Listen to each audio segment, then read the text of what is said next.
Alright guys, I'm on the search for my perfect hobo knife, and I've got a Magnum Boker here to look at. That looks pretty interesting.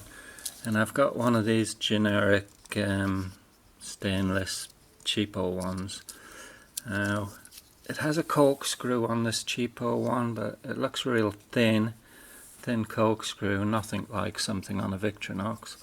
It'll probably work on a few bottles before it starts bending. It has an awl. The awl is blunt, there's no sharpness to that at all. You could poke holes in dead wood or something, or pumpkins. That's about it.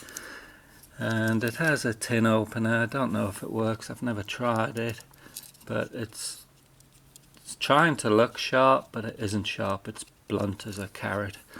And a bottle opener there. And it has a blade. Hang on. It has a blade which is real cheapy, nasty bit of crap really. It'll cut something, a little clip point blade there. But the spoon is good. I like the spoon on this thing. It's good size, it's good thickness.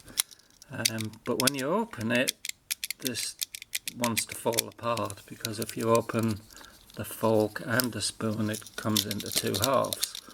Yeah, lots of them do that, come apart. But you know, it is what it is. But it has these really cheap scales, just thin bit of metal really. See that? There's some plastic in there, blue plastic, I don't know what it is. Let's throw some light on it. There's some blue plastic in there. Let's see if we can hook it out.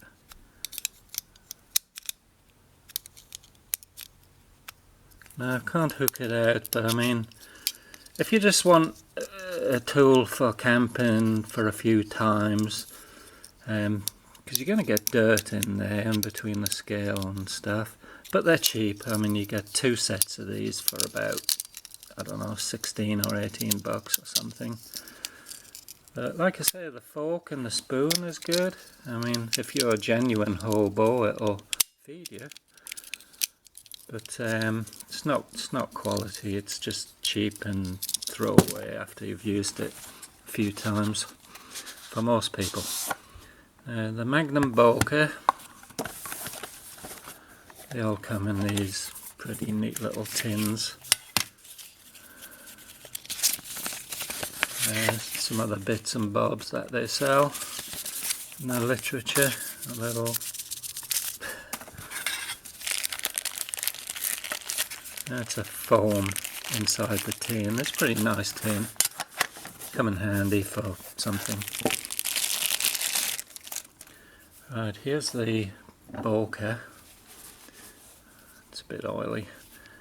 Now the first thing I notice about this one is the spoon is actually smaller than the one on the cheap throwaway one. This one is like a true teaspoon size, so it'll be good for your coffee, your yogurt and stuff. You could eat your beans with it, but eating soup might be a bit of a hard time. And it favours the right-hander. See how it's curved there? It does favour the right-hander, where the left-hand eater, it's curving away. I mean, I eat with my left hand with a spoon, and it's okay, you can do it, but it's better for a right-hander. Let's take a look at the fork on this one. It's a pretty neat little fork, I like it. Little stabby fork. It works. It has a little bottle cap lifter here as well. Yeah, it's pretty sturdy. The blade is way better on this one.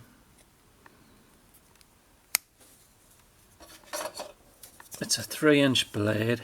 Cutting edge is exactly 3 inches. Overall 3 1/4. Not a bad.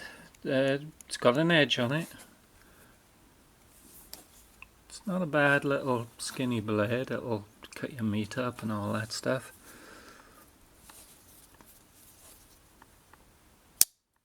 Yeah, it's got a bit of a spring on it.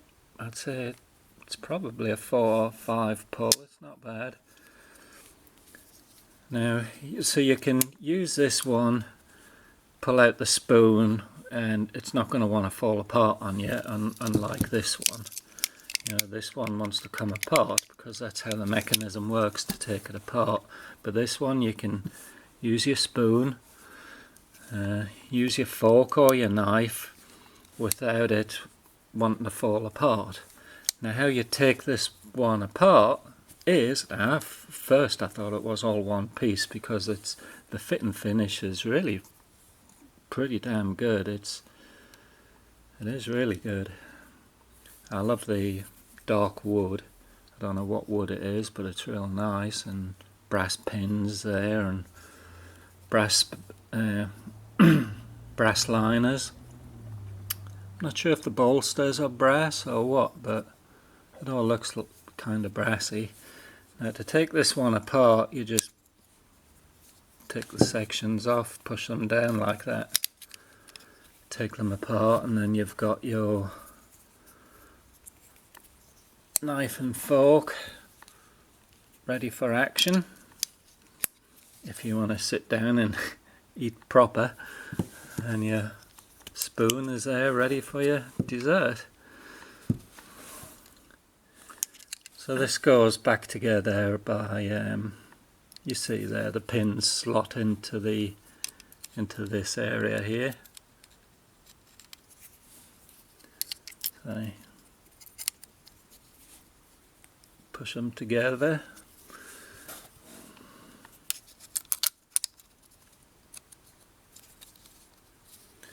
And these don't have to be open to do this either. It's easier when they're shut.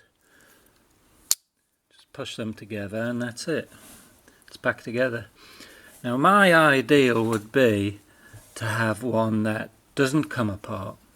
Yeah, because I'm either using a spoon or a fork or a knife, and not very often.